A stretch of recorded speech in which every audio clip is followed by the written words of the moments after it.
Hi folks, welcome back to another episode of the Guitar Cast. This week, I'm super excited. I'm always excited, but especially when I get to interview amazing musicians around Brisbane.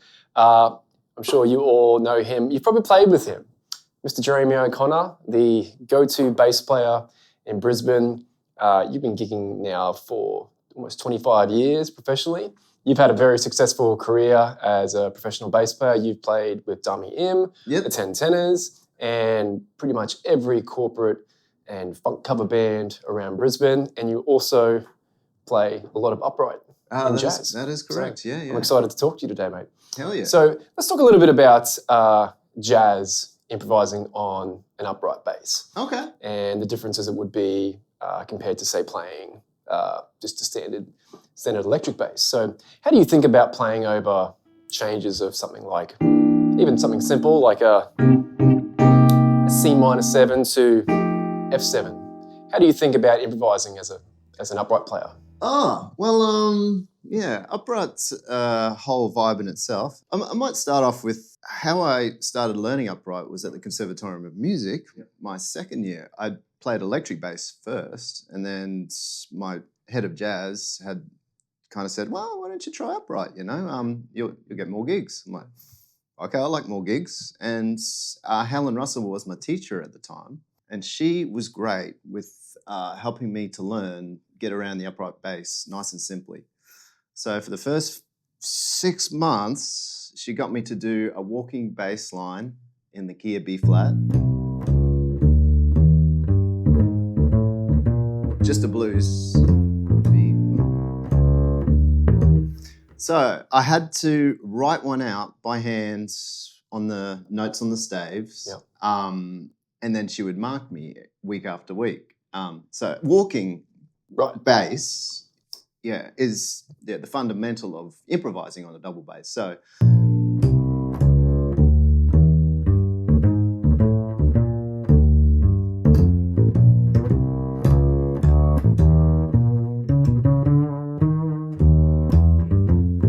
it's pretty much most upright jazz playing is completely improvised the entire time. So naturally, that took a while to get happening, I suppose you'd say. So I haven't totally answered your question, sorry, because that helps a lot, because one of the questions I like to ask all the guitar players and everyone. Thanks for having me on a guitar podcast. No, I know. By This the is way. like, I mean, this I is am all. A bass player, so. I know. I'm super excited because I like to ask all my guests how they think about improvising, and everyone has a different answer. And I think that's something that's pretty interesting to analyze. So as a bass player, you telling me, especially on upright, that you think about the crotchet walking line as the fundamental from where you build the solo. Yeah, your entire jazz bass experience is improvised from the very start. You're not, unlike, the lucky bass, which we'll get to, where, you might be locking in with the kick drum, It's a totally different school of thinking, this thing. So if something like a B-flat blues, if we were, and you were to break into solo,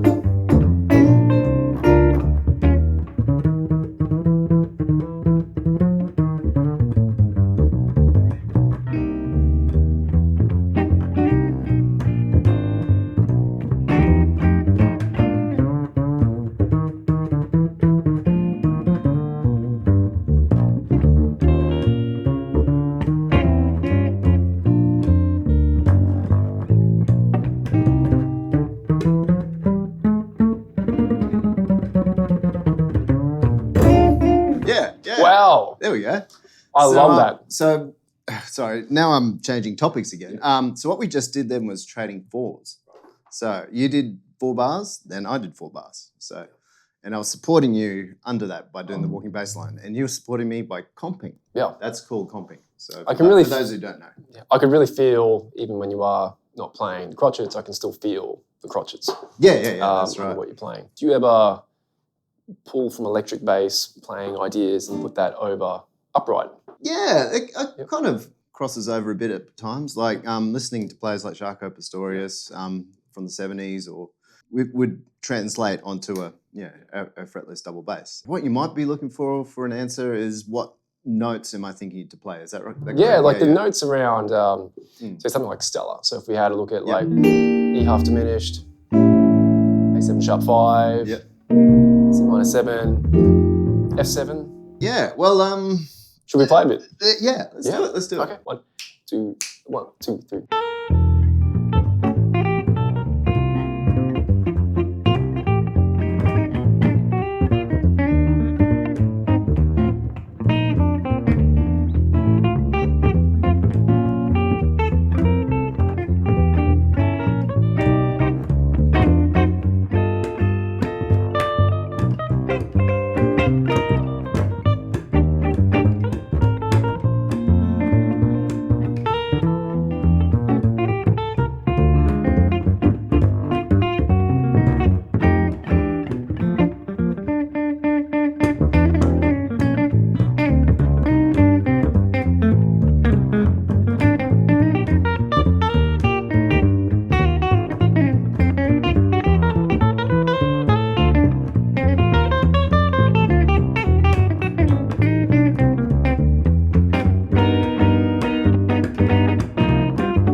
Yeah, man. It's fun. That was great.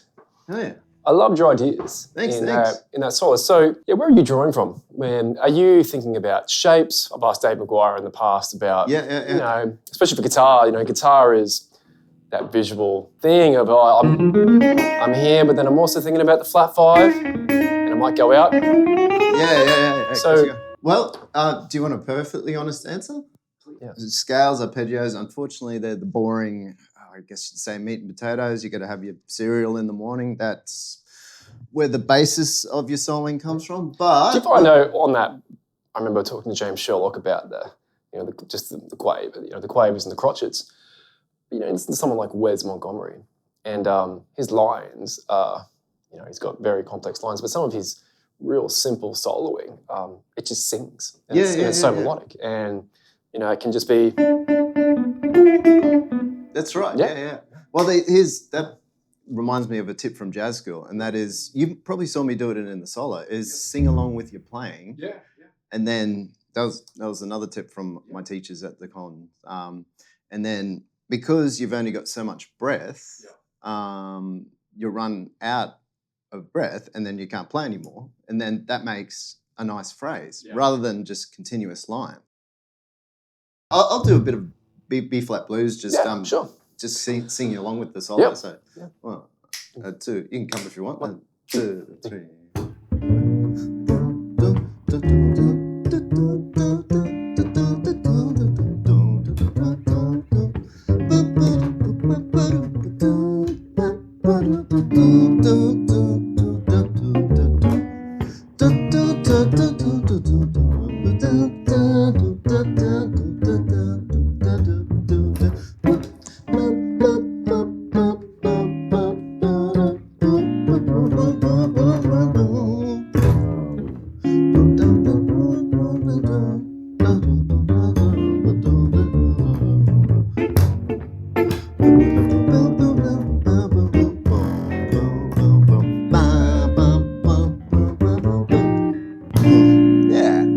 Yeah, So that's cool. that's a good way to start off. Like, Yeah.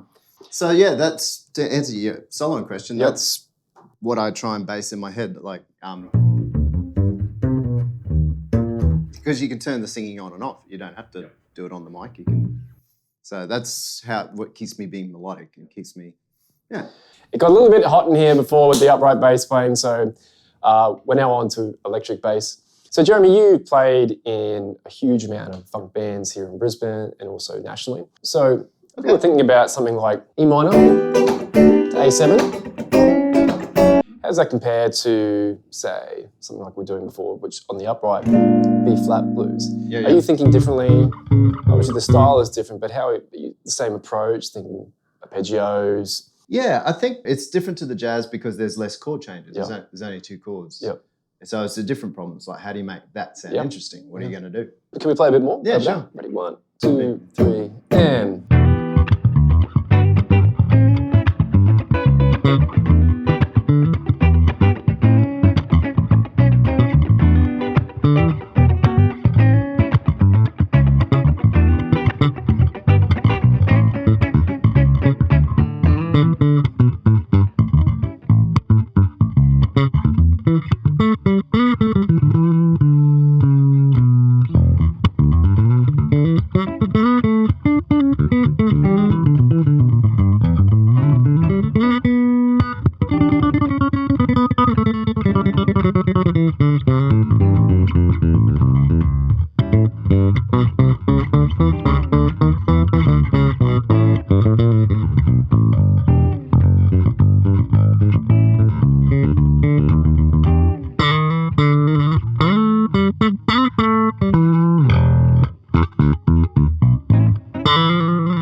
Jeremy, I wanted to ask you about, which was a question I was going to ask you on upright, but I thought might be more appropriate for electric bass, is evenness of right hand. So I've had some bass students in the past where when they're learning, these 2 fingers can be a little bit uneven. So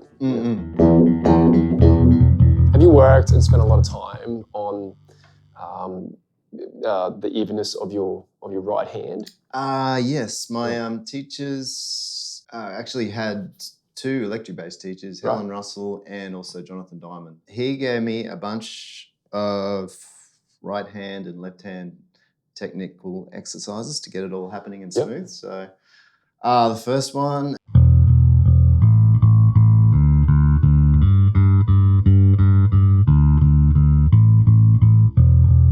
This exercise is all about left, right, left, left, right, left, left, right, or 1, 2, 1. So the double's always on the left. Yeah, double's always on the left. Yes. But the lecky bass. So right, left, right. So that's the next one. Right, left, right, right, left, right, right, left, right.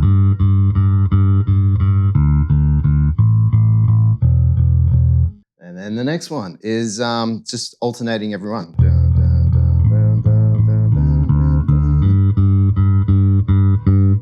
It's hard.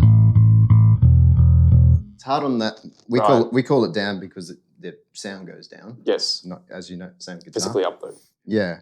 But it's easy to rake, which in other words, the previous finger that you used on the previous string, raking, it's easier to do that. So I found that last exercise a little hard because I'm not used to doing that. It's not ergonomic. I find that very difficult too. I was taught off, James Sherlock. Yep. And his pick technique is as he would drag down to the next one. He rakes all. Yeah, and I tried it for quite a long time and I just couldn't do it. Yeah. Okay, but good. Nice. I mean, with that though, you can get so much speed out of economy picking. Or the same thing with what you're doing there with the right hand. So you started playing bass when you were 10? 10, that's years right. old. And what got you into playing bass? Did you have a family member that played a musical instrument, or did you start on guitar before you transitioned to bass? Yeah, I started having a year of guitar lessons when I was 9 years old, and I was enjoying that. And then somehow I got hold of a bass. I think my parents just bought one for my brother. Right. And then I picked it up and like, oh, actually, I think I like bass better than guitar. So I kind of stole his bass. Yeah. What were you listening to? Because when I grew up, my go-to was like Metallica and Satriani, and I just wanted to be, Kirk Hammett from Metallica. Yeah. As a bass player, who were you listening to as a teenager? Were you into jazz at the time, or was it when you went to the com, was that the first sort of instance of wanting to go down the jazz route? Yeah, it's funny. High school, you have, just friends show you things. Yeah. And once I was getting into bass and, started jamming with friends around school, one of my friends gave me some Led Zeppelin records. Yeah. And I was like, oh, John Paul Jones. Holy moly, what a monster. Yeah. Yeah. So he's on the P bass, just doing all these lines. Yeah.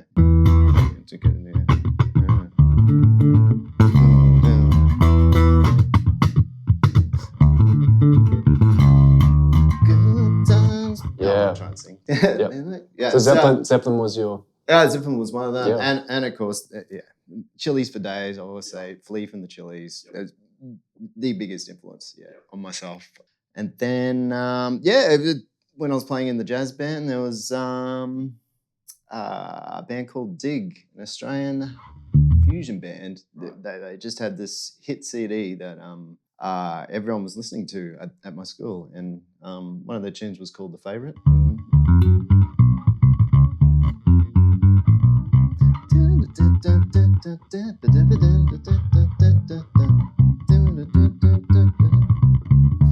And the drummer was a guy named Terrapai Richmond, who's he's the drummer for the Whitlams. You might be familiar with him, but so that was another band we were listening to, and since listening to him, and when I was in school, I've been able to play a lot of gigs with him as an adult, which has been awesome. Who was the first slap player that you looked at and wanted to study? Flea from the Chili Peppers. Right. Yeah. Old, Higher Ground? It's one of the first great slap bass lines. And me and a couple of friends in high school were like, oh, how does he get the... So that was my first introduction to a complicated slap bass line. Right. Like, there's two thumbs.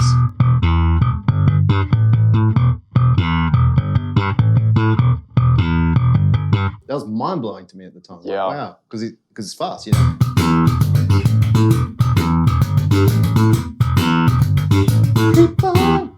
Well, So what are we playing? We've got a jazz bass. What year is this? It's a 1972 jazz. Ooh.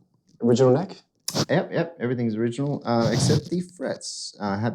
Someone tried to file down the frets themselves. Right. So I had to get a refret when I first bought it. But other than that... Original pickups? These are Seymour Duncan quarter pounders. I had to change the originals, unfortunately. They sound great. Yeah, thanks. I had Seymour Duncan Antiquities for a while, but they didn't have enough output. So whatever amp I plugged into, I had to really crank it to get any sound. Yeah. So I switched to someone recommended quarter pounders. So they're beefy, like a quarter pounder. They sound great. But also very thick but punchy. Yeah, thank you. But I also wanted to mention all this is from me. From my sweat is acidic. And it just burns through this. Wow. And so the whole guitar looked like this when I first bought it. But I naturally sweated on it, and this grime is from me too. So it's an amazing sounding bass. Thanks. Yeah. Well, mate, thanks for coming on. Yeah, It's been heaps of fun. Can we play some more? Let's hear a bit more of your amazing right hand technique. Oh, the octaves, the slap, and the Sure. Yeah. Okay. Got a favourite key? D minor to G. D minor to G. Do something a bit slow, maybe.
A little bit carried away there. Yeah, love it. Folks, Jeremy O'Connor, Thank you. Thanks. Brisbane-based extraordinaire. That's been amazing talking to you about upright playing, approaching to soloing on both the upright and the electric. Mate, we can catch you at Dubop Bar. That's right, yeah. So this coming... not Thursday this week, but Saturday night this week. Saturday night this week, folks, in the city. Mate, amazing playing. Thank you so much. Thank you. Yeah, thank you. for having Thanks, me. guys, again. We'll see you soon. Thank you. Yeah.